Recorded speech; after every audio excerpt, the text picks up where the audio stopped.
ایک تھی M Q M. کیا آپ ایم کیو ایم کے عروج اور زوال کی کہانی جانتے ہیں؟ آغاز کہاں سے کروں اور اختتام کہاں پہ؟ ان 40 سالوں میں مہاجر قومی موومنٹ کا عروج بھی دیکھا اور متحدہ قومی موومنٹ کا زوال بھی دیکھا۔ پہلے تالیاں نہ بجانے اور نعرے کا جواب نہ دینے پر ناراضگی کا اظہار کیا جاتا تھا۔ پھر ایک وقت یہ بھی آیا کہ تالیاں بجانے اور نعرے کا جواب دینے کے مقدمات کا سامنا ہوا۔ آئیے آج کی ویڈیو میں ایم کیو ایم کی تاریخ پر ایک نظر ڈالتے ہیں۔ حق پاکستان کے تمام دیکھنے والوں کو السلام علیکم۔ ہم انسان دنیا میں ہر چیز تبدیل کر سکتے ہیں مگر ہم گزرے ہوئے وقت کو تبدیل نہیں کر سکتے، لیکن انسان آج کے زمانے میں بیٹھ کر ماضی کا تجزیہ ضرور کر سکتا ہے۔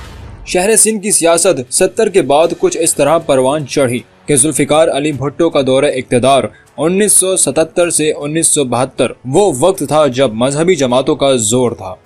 مہاجر کارڈ ان کے پاس تھا، سندھی زبان کا بل اور اس پر لسانی فسادات، کوٹا سسٹم، تعلیمی اداروں میں داخلے میں دشواریاں، نوکریوں میں کراچی، حیدرآباد، سکھر کے لوگوں پر پابندی تھی۔ بھٹو اور اردو بولنے والے دانشوروں کے درمیان مسئلے کے حل کے لیے مذاکرات اور معاملہ 60% دیہی اور 40% شہری کوٹا پر حل ہو گیا۔ بدقسمتی سے یہ فارمولہ سیاست کی نظر ہو گیا۔ سن 1976 میں الیکشن ہوتے ہیں، نتائج تسلیم نہیں کیے جاتے، قومی اتحاد کی تحریک چلی اور شہری سندھ گڑھ بن گیا۔ جولائی 1977 مارشل لاء کا نافذ ہوا، شہروں میں مٹھائیاں تقسیم کی گئیں، 90 روز کے وعدے پر الیکشن ملتوی ہوئے۔ 1978 میں اردو بولنے والے نوجوانوں کا مہاجر سیاست مہاجر کے نام سے کرنے کا فیصلہ سامنے آیا۔ کہتے ہیں اے پی ایم ایس او سے ایم کیو ایم تک کے سفر میں بنیادی لوگوں میں بانی متحدہ کے علاوہ اختر رضوی مرحوم، عظیم احمد طارق مرحوم، ڈاکٹر عمران فاروق مرحوم، سلیم شہزاد مرحوم، ڈاکٹر سلیم حیدر، ماسٹر علی حیدر، احمد سلیم صدیقی، طارق مہاجر، کشور زہرا، زرین مجید اور کچھ لوگ شامل تھے۔ 1984 میں طلبہ تنظیم سے سیاسی جماعت بنانے کا فیصلہ کیا گیا مگر سندھی مہاجر اتحاد قائم کیا گیا جس میں رضوی صاحب کا اہم کردار رہا، جس کی ایک وجہ ان کا بائیں بازو کی جماعت نیشنل عوامی پارٹی سے تعلق تھا۔ 1986 میں نشتر پارک میں پہلا جلسہ منعقد ہوا۔ سفید کرتا پاجامہ کو مہاجر شناخت کے طور پر متعارف کرایا گیا۔ سن 1978 سے 1986 تک شہری علاقوں خاص طور پر کراچی میں بدترین فرقہ وارانہ اور پھر لسانی فسادات ہوئے، نئی تنظیمیں اور گروپ تشکیل پاتے گئے۔ 1987 کے بلدیاتی الیکشن کے نتائج نے سندھ میں ایک نئی سیاسی جماعت کی بنیاد رکھ دی جسے بھرپور عوامی پذیرائی ملی۔ ایسے لوگ ایوانوں میں پہنچے جنہیں پتہ بھی نہیں تھا کہ بلدیہ عظمیٰ کی عمارت کدھر ہے اور حلف کیسے لیتے ہیں۔ 1988 کے الیکشن سے کچھ ہفتے پہلے حیدرآباد میں 200 افراد منٹوں میں قتل کر دیے گئے۔ جواب میں کراچی میں خونی رد عمل سامنے آیا اور 100 سے زائد افراد مار دیے گئے۔ انتخابات ہوئے تو ایسا لگا جیسے سندھ کو انتخابی طور پر دیہی اور شہری سندھ میں تقسیم کر دیا گیا ہو۔ پھر پاکستان پیپلز پارٹی اور ایم کیو ایم حکومتی اتحاد بنا۔ 1989 میں بے نظیر کے خلاف عدم اعتماد کی تحریک میں ایم کیو ایم کا خفیہ طور پر حکومتی اتحاد ہوتے ہوئے مخالفت میں ووٹ ڈالنا تاریخ کا حصہ بن چکا ہے۔ دونوں جماعتوں میں بد اعتمادی کی ابتدا ہوئی جو شاید آج تک قائم ہے۔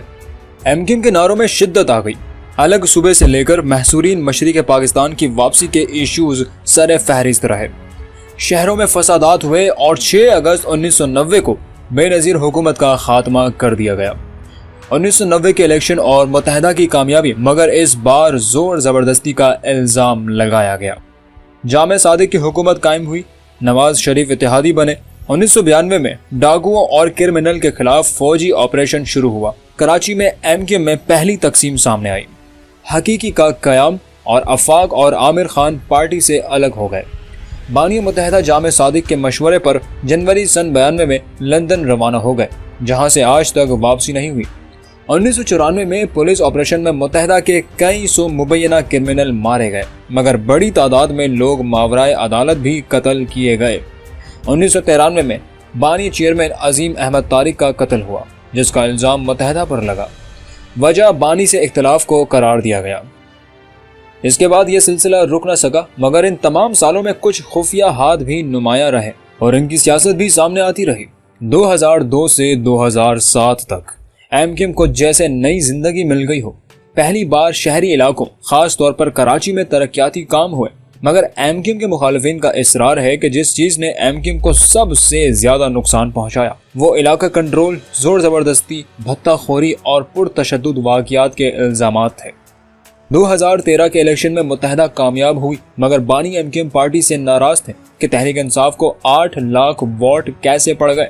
یہیں سے جماعت کے خاتمے کا آغاز ہوا۔ اس بار ہونے والے آپریشن کو وہ سمجھ ہی نہیں پائے۔ کچھ عرصے بعد قابل اعتراض تقاریر کرنے پر لاہور ہائی کورٹ نے اس کی کوریج پر پابندی لگا دی، جو اب تک برقرار ہے۔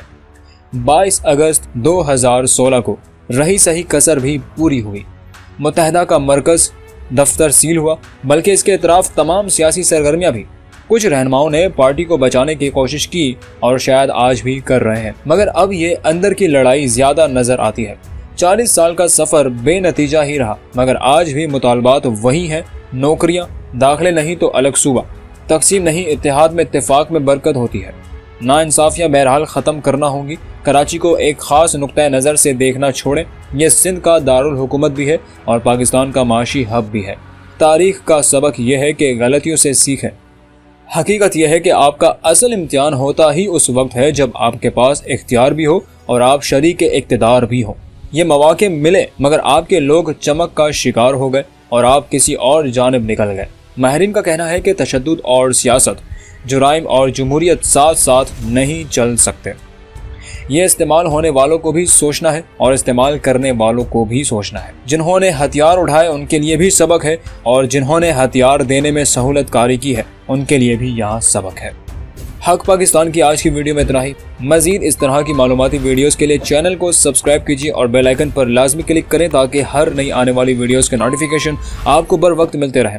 پھر حاضر ہوں گے ایک اور نئی ویڈیو کے ساتھ۔ تب تک اپنا اور اپنے پیاروں کا بھرپور خیال رکھیے۔ اللہ حافظ۔